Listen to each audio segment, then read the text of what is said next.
Hello students, welcome again. और आज की इस वीडियो में डिस्कस करेंगे worksheet 42 for class 10th science subject की वर्कशीट है, जो कि 9 अक्टूबर 2020 के लिए डायरेक्टरेट ऑफ एजुकेशन की तरफ से शेड्यूल की गई है। बच्चों, इससे जो वर्कशीट है इसमें भी हमारा chapter carbon and it's compounds वो कंटिन्यू है, बट यहाँ पर क्या है, सम इम्पोर्टेंट क्वेश्चंस है। यानी अब आपका ये चैप्टर कंप्लीट हो चुका है और अब आपके लिए ये जो क्वेश्चंस की जो है वर्कशीट आपकी प्रैक्टिस के लिए जो यहाँ पर गिवन है, तो आपको इनसे प्रैक्टिस करनी है। देखिए, फर्स्ट क्या है, ऑब्जेक्टिव टाइप क्वेश्चंस हैं। ठीक है, काफी इजी क्वेश्चंस हैं। The difference in the molecular formula of any two consecutive members of A homologous series of organic compound.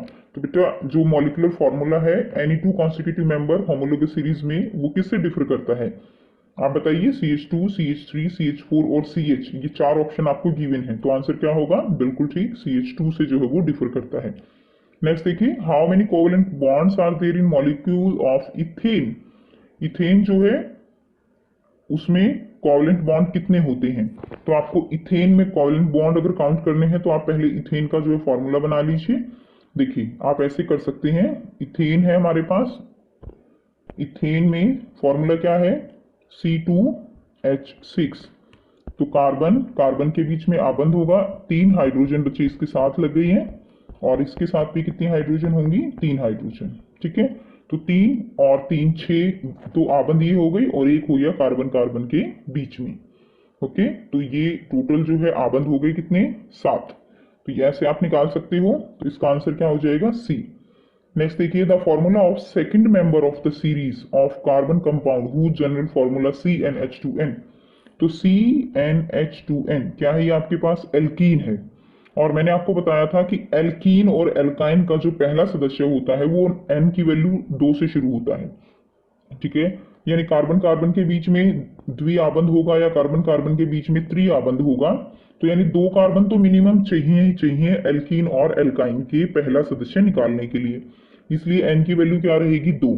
तो पहला सदस्य जो है इसमें आपसे वैसे सेकंड मेंबर पूछा है, तो सेकंड मेंबर क्या होगा फिर? ये तो हो गया फर्स्ट मेंबर। सेकंड मेंबर में n की वैल्यू क्या होगी? 3 होगी। तो यहाँ पर फॉर्मूला क्या हो जाएगा? C3H6। ये कौन सा मेंबर हो गया? ये दूसरा मेंबर हो गया एल्कीन जो है फैमिली का। तो C3H6 जो है ये इसका उत्तर रहेगा D।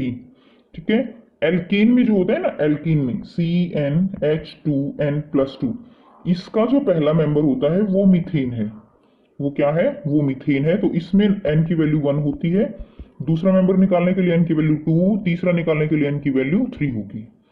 नेक्स्ट देखिए, question number 4, dash and dash are two allotrope of carbon. सभी बच्चे जानते हैं two allotrope of carbon, diamond and graphite. आप आंसर लिख दीजिए, diamond and graphite are the two allotropes of carbon.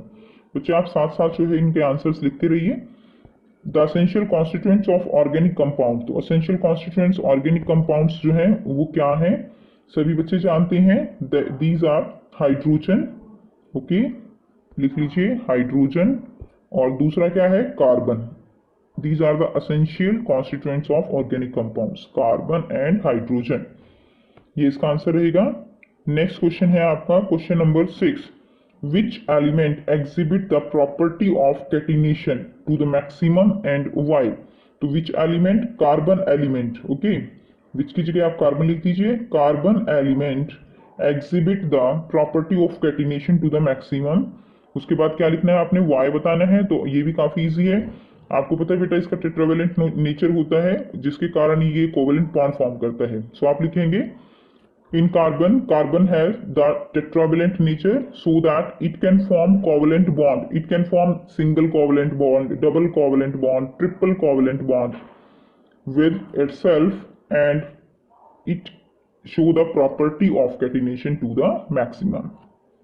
ठीक है, ये हम पहले भी आपको करा चुके हैं, वर्कशीट में आपका एज इट इज जो है आंसर गिवन है।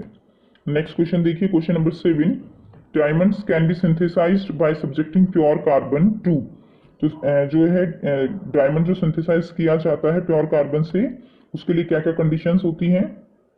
Very high pressure, very high temperature, very high pressure and temperature, very low pressure temperature. So क्या होगा? Very high temperature and pressure. C इसका आंसर रहेगा।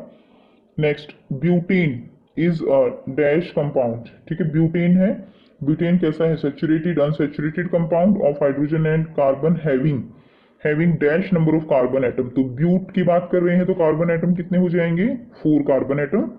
एंड सैचुरेटेड है अनसैचुरेटेड, तो देखिए एन है ना, एन है तो इसका मतलब क्या है? कार्बन कार्बन के बीच में सिंगल बॉन्ड होगा, और सिंगल बॉन्ड वाले जो कंपाउंड होते हैं वो कैसे होते हैं? They are saturated. कैसे होंगे? They are saturated. ओके, चलिए नेक्स्ट करते हैं question number 9। Write the general formula of alkynes and alkenes. Alkynes का क्या होगा? CnH2n-2। एल्काइंस का होगा, और एल्कीन का होगा CnH2n।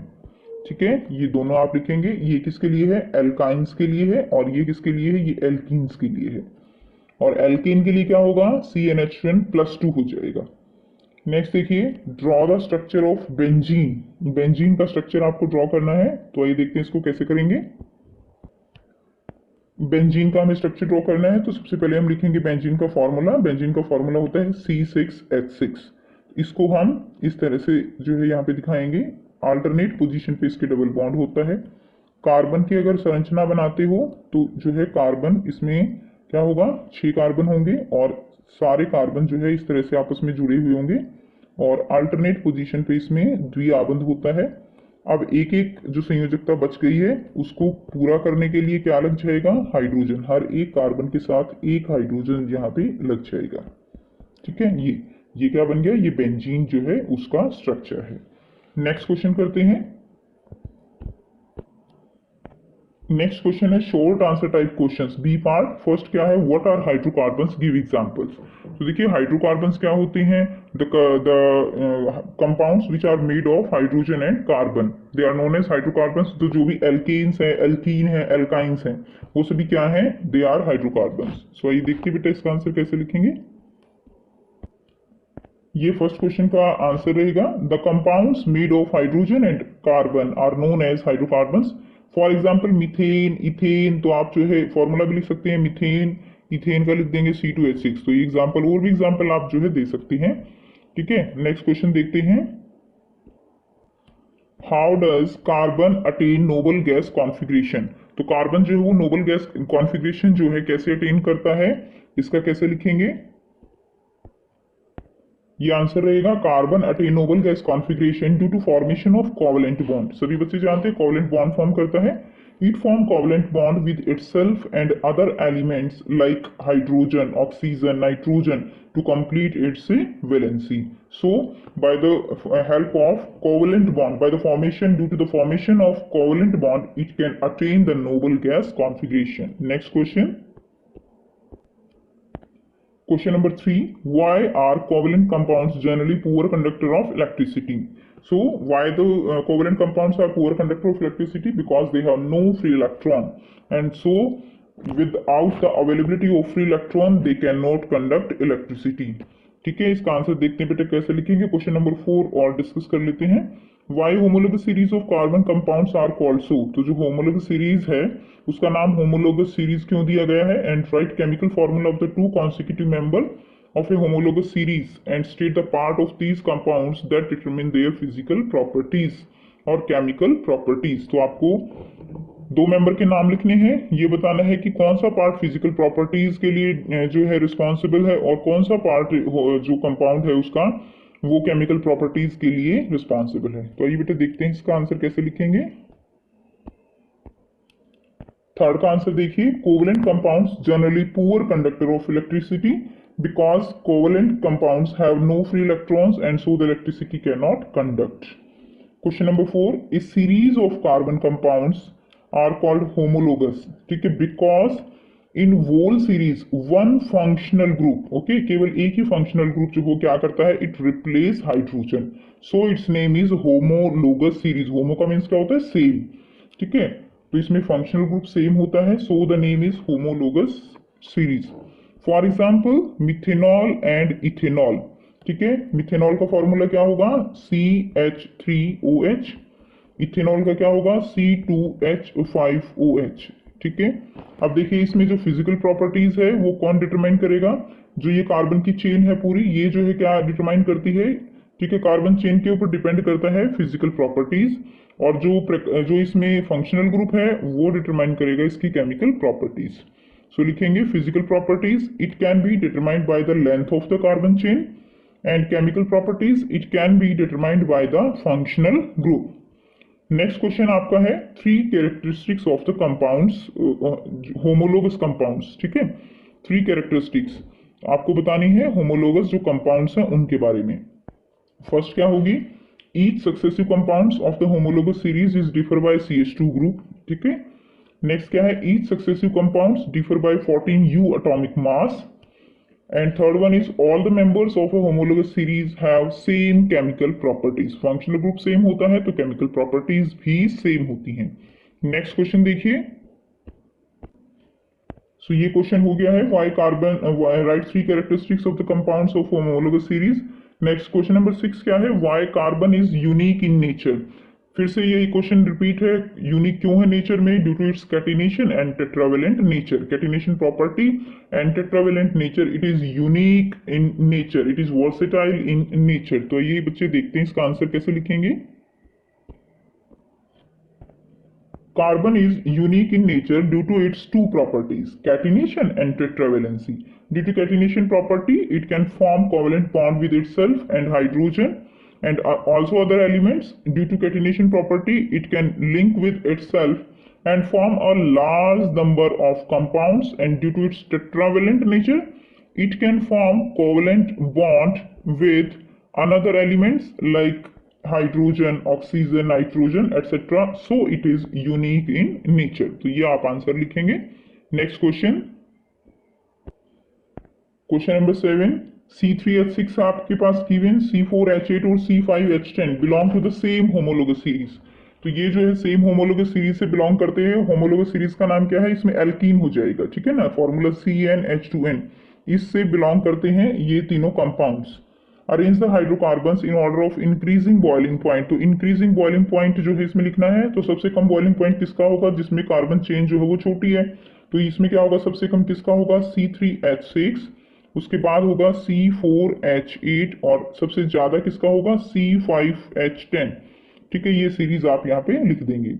नेक्स्ट क्वेश्चन देखिए, why melting point and boiling point of C5H10 are higher than C4H8। तो melting and boiling point क्यों इसका ज्यादा है, because the molecular mass, आप यहाँ पे लिखेंगे because the molecular mass of pentene is higher than butene। okay, the molecular mass is higher of pentene than butene, so the melting point and boiling point is higher in case of pentene। Next question देखिए, write the names of the given compounds. तो आपको इनके name लिखने हैं। तो अभी मैंने आपको बताया C5H10, इसका क्या नाम है, इसका नाम है पेंटीन। ईन लगाएंगे क्योंकि इसमें एक जो है डबल बॉन्ड होगा। और ये क्या है, C4H8, ये है ब्यूटीन। क्या होगा, ये ब्यूटीन होगा। ओके, नेक्स्ट क्वेश्चन है, explain the two properties of carbon which lead to the large number of carbon compounds we see around us. इसका एज इट इज आंसर आप पहले भी लिख चुके हो, वही टू प्रॉपर्टी आपको बतानी है। फर्स्ट प्रॉपर्टी आपकी क्या होगी, कैटिनेशन, उसको एक्सप्लेन करना है बेटा, आप पहले भी लिख चुके हो इसका answer. And next is tetravalent nature. Okay, tetravalent nature, ये दो प्रॉपर्टी हैं जिसके कारण जो कार्बन है it can form a large number of carbon compounds. वहां से आप इसको लिख लीजिएगा। Next long answer type question करने हैं आपने। फर्स्ट देखिए क्या है, define covalent compounds. So covalent compound क्या है, carbon form covalent bond with some elements, name those element, उनके नाम बताने हैं। लाइक हम पहले भी कर चुके, like hydrogen, oxygen, nitrogen, sulphur etcetera. ठीक है, तो आइए इनका आंसर देखते हैं बेटा। ये भी क्या है, what is fullerene, B part है। And how is it different from other two element of carbon. तो ये दूसरे एलिमेंट से कैसे डिफर है, तो ये हमें 4 क्वेश्चन यहां से डिस्कस करने हैं। तो ये देखते हैं कैसे करेंगे।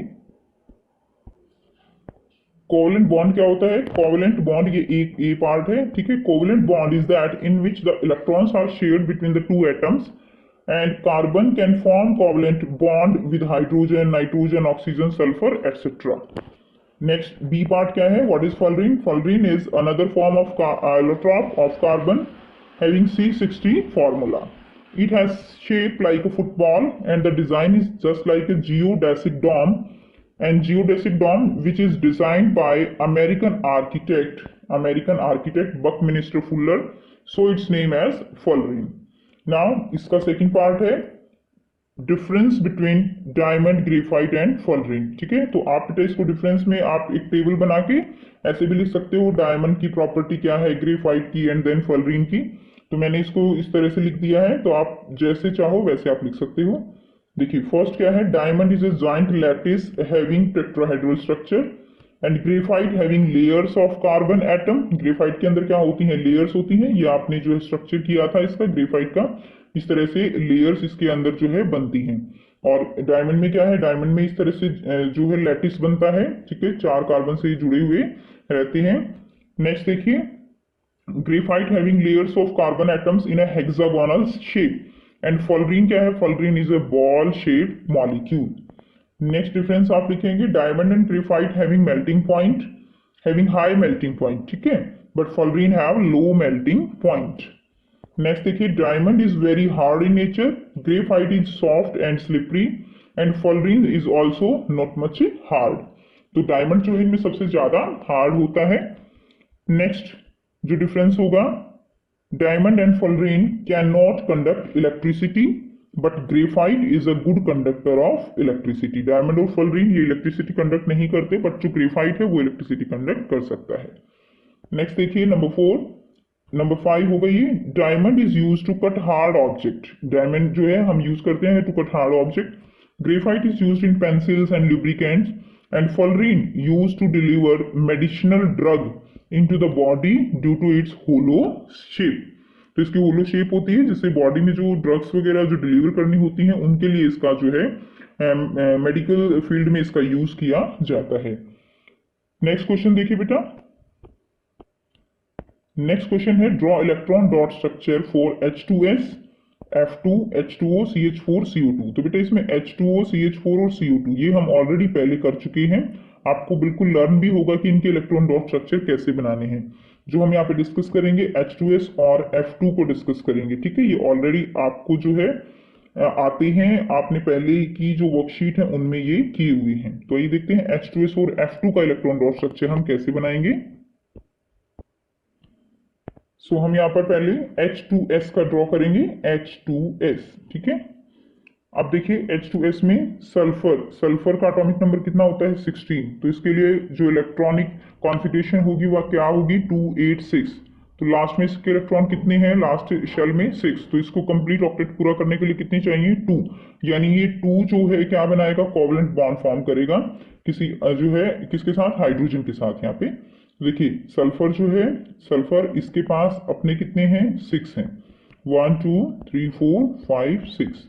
एक के साथ ये जो है हाइड्रोजन के साथ यहाँ बॉन्ड फॉर्म करेगा, एक हाइड्रोजन के साथ यहाँ बॉन्ड फॉर्म करेगा, और यहाँ से जो है एक हाइड्रोजन इसका, एक इलेक्ट्रॉन इसका, और हाइड्रोजन इस तरह अपने 2 पूरे कर लेगा और ये यहाँ से कर लेगा। और सल्फर के पास 6 तो बेटा अपने हैं, एक एक ये बॉन्ड फॉर्म कर लेगा हाइड्रोजन के साथ। ठीक है, और ये क्या बन गया, HSH। तो ये जो है यहाँ से फॉर्म हो गया। तो ये आप ड्रॉ करेंगे। इसी तरह आप वाटर का, कार्बन डाइऑक्साइड का भी ड्रॉ कर सकते हैं। नेक्स्ट फ्लोरीन का देखेंगे हम, F2। फ्लोरीन का क्या है, F2। तो फ्लोरीन का एटॉमिक नंबर कितना होता है, 7 तो 9। ठीक है, तो यहाँ से इलेक्ट्रॉनिक इसका जो कॉन्फ़िगरेशन होगा 2 7। 1 ही इलेक्ट्रॉन चाहिए इसको कंप्लीट ऑक्टेट कंप्लीट करने के लिए। तो यहाँ से क्या होगा, फ्लोरीन है, 2 फ्लोरीन हम लिख लेंगे ऐसे, और इसके पास 7 तो इसके अपने हैं, 1 2 3 4 5 6 एंड 7। ठीक है, और अगर हम दूसरे वाले के दिखाएंगे तो 1 इसका एंड 1 2 3 4 5 6। ठीक है, और ये 7 हो गया। तो 7 तो इसके अपने हैं, एक इसके साथ ये बॉन्ड फॉर्म कर लेगा। इसी तरह 7 इसके अपने हैं, एक इसके साथ ये बॉन्ड फॉर्म कर लेगा, और ये क्या बन जाएगा, फ्लोरीन, F2 बन जाएगा। ठीक है, F2। तो ये था बेटा इलेक्ट्रॉन डॉट स्ट्रक्चर किसका, फ्लोरीन का। आई होप बेटा आपको ये इलेक्ट्रॉन डॉट स्ट्रक्चर जो है क्लियर है, कंसेप्ट क्लियर है। आप जितने इनको ड्रॉ करके देखोगे उतना ही आपको ये कंसेप्ट क्लियर होता चला जाएगा। फिर भी कोई प्रॉब्लम है तो आप कमेंट करके पूछ सकते हो। कमेंट करके बताइए वीडियो कैसी लगी। अच्छी लगी तो लाइक शेयर जरूर कीजिए, चैनल को सब्सक्राइब कीजिए और बेल आइकन भी प्रेस कर लीजिए ताकि आप बच्चों को हर वीडियो की नोटिफिकेशन मिलती रहे। So thanks for watching, have a nice day.